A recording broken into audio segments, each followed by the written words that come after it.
जय जगन्नाथ फ्रेंड्स आपण मानकु आम यूट्यूब चैनल को बहुत बहुत स्वागत। जदि कहिबा आउ मात्र 2 दिन परे आपणक भाग्य रे अचानक परिवर्तन देखिबाकू मिलिबो। तेणु भाग्य को परिवर्तन करबाकू चाहुथिले विशेष भाव में वीडियो को पूरा लास्ट जाए देखंतु। शुभ फल आपणकू निहाती मिलिबो।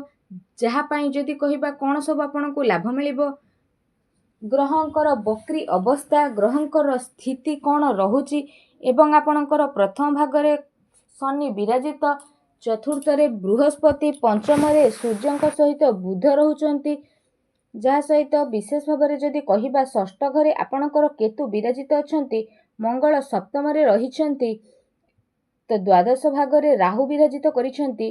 तो ग्रह मानकर एपरी स्थिति जदि आमे कहिबा तो आपणक जीवन में कौन सब नुआ परिवर्तन नहीं आसुची, कौन खुशी आपणक जीवन में आसीबो आगामी 2 दिन में निश्चिंत भाव में आमे जानिबा।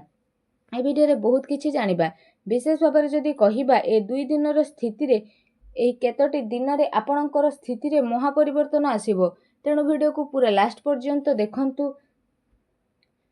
जदि कहिबा ग्रहराज शनि द्वारा विशेष भाव में आपणक जीवन में बहुत बड़ परिवर्तन आसीबो। आपणक जीवन में यूटर्न आसीबो। शनि बक्री अवस्था रे रहिबे तो स्थिति रे परिवर्तन मध्ये देखिबा पई मिलिबो। तो 5टी दिगरु आपणको विशेष भाव में लाभ देखिबाकू मिलिबो। 3टी क्षेत्र में सावधान मध्ये आपणको रहिबाकू पड़िबो।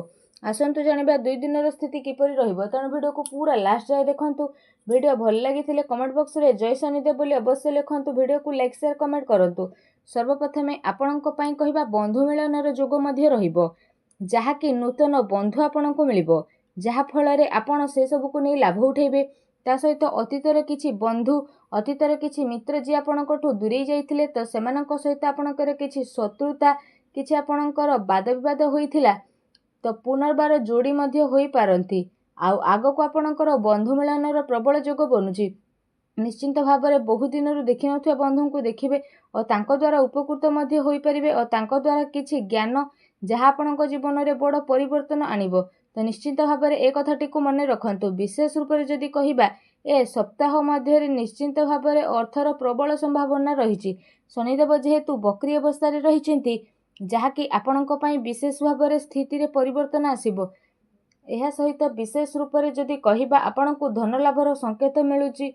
ता सहित आपणको ऑनलाइन तरफरु मध्ये कोनोसी भल सूचना मिली पारे। आपण जदि कोनोसी मित्रंक ठारू धनर आशा करिथिले तो धनर स्थिति मिलिबो। ऑनलाइन माध्यम जदि किछि कार्य करूछंती तो भी बहुत भल स्थिति आपणको पई बनिबो। अचानक धन मिलिबार संभावना मिलिबो। किछि ना किछि धन एपरि मिलिबो जहार चिंता आपण करि नथिबे।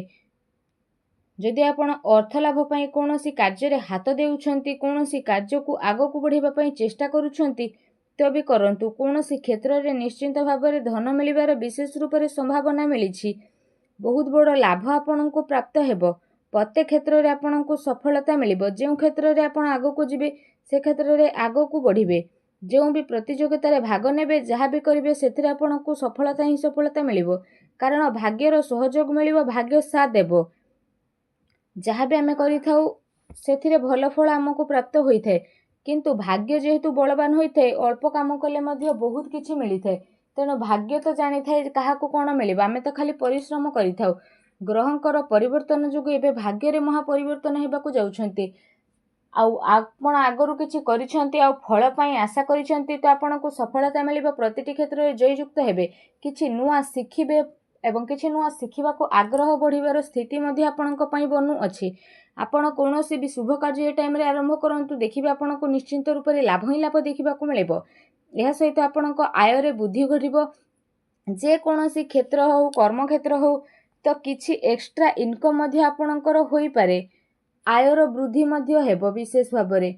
ता सहित आपण कोनोसी भी दिगरु अर्थ रोजगार करथुले तो सेथिरे मध्ये आपणको भल जुग बनु अछि। एहा सहित विशेष भाव में जदि कहिबा तो ए सप्ताह रे आपणकर कर्मर फल मध्ये बहुत ही भल रहइबो। कर्मर स्थिति रे भल जोग मध्ये बनु अछि, जहा कि जे कोनोसी कार्य आपण करंतु ना काहेकि तो आपणको पई स्थिति बहुत ही भल रहिबो। किछि बाधा आपणको मिलुथिला तो बाधा रे परिवर्तन आसीबो। तो विशेष रूप से जदि आमे कहिबा स्थिति बहुत भल रहिबो। भल सुखी रहिबे। प्रत्येक क्षेत्र रे जहा भी आपण करूछंती, छोट काम करंतु, बड़ काम करंतु, जहा भी करंतु, ତ ଆପଣ ସେଥିରେ ଖୁସି ଅନୁଭବ କରିବେ। ଅନ୍ତରର ଖୁସି ଆପଣଙ୍କ ପାଇଁ ବୃଦ୍ଧି ପାଇବ, ଯାହା ଆପଣଙ୍କ ଆନନ୍ଦର ସୀମାକୁ ବଢ଼େଇ ଦେବ। ଆଗକୁ ଆସୁଥିବା ସପ୍ତାହ ଆପଣଙ୍କ ପାଇଁ ବହୁତ ଭଲ ଶୁଭ ପରିଣାମ ନେଇକି ଆସୁଛି। କେତୋଟି ସତର୍କତା ମଧ୍ୟ ରହିଛି, ଯାହା ଭିଡ଼ିଓରେ ଜାଣିବା। ଆପଣ କ'ଣ କରିବେ ଆଗକୁ ଆସୁଥିବା ସ୍ଥିତି ପାଇଁ। ଆପଣଙ୍କର ଧନ ତ ବଢ଼ିବ, ବନ୍ଧୁ ମିଳନର ଯୋଗ ମଧ୍ୟ ବଢ଼ୁଛି। ପ୍ରତ୍ୟେକ କ୍ଷେତ୍ରରେ ସଫଳତା ମିଳିବ, ଆୟରେ ବୃଦ୍ଧି ହେବ ଏବଂ କର୍ମରେ କିଛି ଏପରି ଯୋଗ ବନୁଛି ବିଶେଷ ରୂପରେ ଯାହାର ଶୁଭଫଳ ମଧ୍ୟ ଆପଣଙ୍କୁ ପ୍ରାପ୍ତ ହେବ ଏବଂ ଯାହା ଆପଣଙ୍କ ପାଇଁ ଆଗକୁ ଯାଇକି ବହୁତ ହି ଶୁଭଫଳଦାୟକ ସାବ୍ୟସ୍ତ ହେବ। ଯଦି ବିଶେଷ ଭାବରେ କହିବା, ଆୟ ତ ବୃଦ୍ଧି ହେବ ଏବଂ ଧନ ମଧ୍ୟ ଆପଣଙ୍କର ବୃଦ୍ଧି ହେବ ଏବଂ ବ୍ୟୟର ମଧ୍ୟ ସମ୍ଭାବନା ରହିଛି।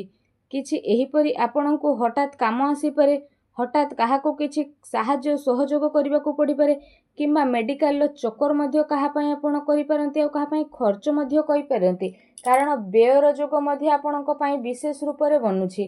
ଧନ ମଧ୍ୟ ଆପଣଙ୍କୁ ଖର୍ଚ୍ଚ କରିବାକୁ ପଡ଼ିପାରେ କିମ୍ବା କୌଣସି ସାଜସଜ୍ଜା ବା ସୌକିନ କ୍ଷେତ୍ରରେ ଆପଣ ଅର୍ଥ ବ୍ୟୟ କରିବେ।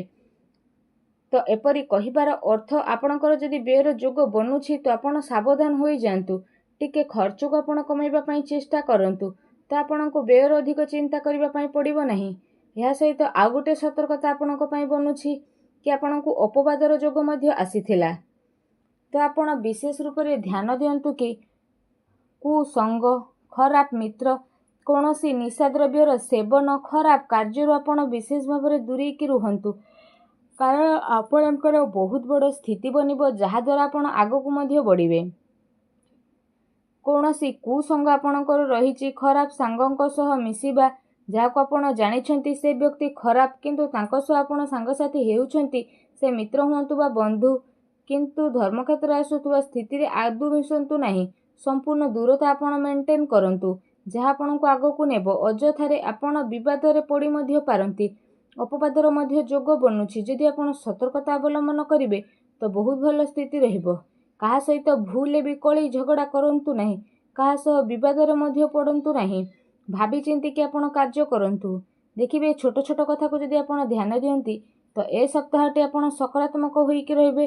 ଆଉ କିଛି ନା କିଛି ସ୍ଥିତିରେ ଆପଣଙ୍କୁ ସକ୍ସେସ୍, ଅର୍ଥ ଲାଭ ଏବଂ ବନ୍ଧୁ ମିଳନ ମଧ୍ୟ ହୋଇଯିବ। ଯାହା ଚାହିଁବେ ସେ ସବୁ ମଧ୍ୟ ଆପଣ ପ୍ରାପ୍ତ କରିପାରିବେ। ଆଉ ସକାରାତ୍ମକ ରୁହନ୍ତୁ, ଭଲ ବ୍ୟକ୍ତିଙ୍କ ସହ ମଧ୍ୟ ଆପଣ ମିଶନ୍ତୁ। ଏହା ସହ ଜୀବନରେ କିଛି ନୂଆ କରିବା ପାଇଁ ମଧ୍ୟ ଆପଣ ଚେଷ୍ଟା କରନ୍ତୁ ଏବଂ ସକାରାତ୍ମକ ରୁହନ୍ତୁ ଏବଂ କିଛି ପରିବର୍ତ୍ତନ ନିଜ ଜୀବନରେ ଆଣନ୍ତୁ। ଦେଖିବେ ଆପଣଙ୍କ ଜୀବନରେ ନିଶ୍ଚିନ୍ତ ରୂପରେ ବହୁତ ଚମତ୍କାର ପରିବର୍ତ୍ତନ ଆଣି ଆସିବ। ଯାହା ଆପଣଙ୍କ ଜୀବନରେ ଆସିନଥିଲା ଏବେ ସେ ସବୁ ଆପଣଙ୍କ ଜୀବନରେ ଆସି ମଧ୍ୟ ଯିବ ଓ ନିଶ୍ଚିନ୍ତ ପ୍ରତ୍ୟେକ ଭାବରେ ଆପଣ ଲାଭ ଉଠିପାରିବେ। ତା ସହିତ ଶନି ଯେହେତୁ ବକ୍ରି ଅବସ୍ଥାରେ ଅଛନ୍ତି ତ ପ୍ରତ୍ୟେକ କ୍ଷେତ୍ରରେ ଲାଭ ହିଁ ଲାଭ ଆପଣଙ୍କୁ ଦେଖିବାକୁ ମିଳିବ। ତ ସଦାସର୍ବଦା ଭଲ ଦିଗରେ ଚାଲନ୍ତୁ, ଠିକ୍ ଚାଲନ୍ତୁ। ଆଉ ଯେମିତି ଆପଣ ଜାଣିଛନ୍ତି ଆପଣଙ୍କର ସ୍ୱାମୀ ଶନିଦେବ, ତ ଶନିଦେବ ଭଲ ଫଳ ପ୍ରଦାନ କରିଥାନ୍ତି ତ କେବେ ଭଲ ଫଳ ପ୍ରଦାନ କରିଥାନ୍ତି। ତେଣୁ ସାବଧାନ ପୂର୍ବକ ଆପଣ କାମ କରିବା ପାଇଁ ଚେଷ୍ଟା କରନ୍ତୁ, ନଚେତ୍ ବହୁତ ବଡ଼ ପରିବର୍ତ୍ତନ ଆପଣଙ୍କ ଲାଇଫରେ ବିଶେଷ ଭାବରେ ଦେଖିବା ପାଇଁ ମିଳିବ। ରାଶିର ସ୍ୱାମୀ ଯେହେତୁ ସିଏ, ତ ଆପଣଙ୍କୁ ବଡ଼ ପରିବର୍ତ୍ତନ ଦେଖିବା ପାଇଁ ମିଳିବ। ତ ଆସୁଥିବା ସପ୍ତାହରେ ଆପଣଙ୍କ ଜୀବନରେ ନିହାତି ଭାବରେ ଦେଖିବା ପାଇଁ ମିଳିବ। ବିଶେଷ ରୂପରେ ଏ କଥାକୁ ଧ୍ୟାନ ଦିଅନ୍ତୁ ଏବଂ ଆଗାମୀ ଜୀବନ ପାଇଁ କିଛି ସତର୍କତା ଅବଲମ୍ବନ କରନ୍ତୁ। ଭିଡ଼ିଓଟି ଭଲ ଲାଗିଥିଲେ ଭିଡ଼ିଓଟିକୁ ଲାଇକ୍ କରନ୍ତୁ ଓ କମେଣ୍ଟ ବକ୍ସରେ ଜୟ ଶନିଦେବ ବୋଲି ଅବଶ୍ୟ ଲେଖନ୍ତୁ। ଧନ୍ୟବାଦ।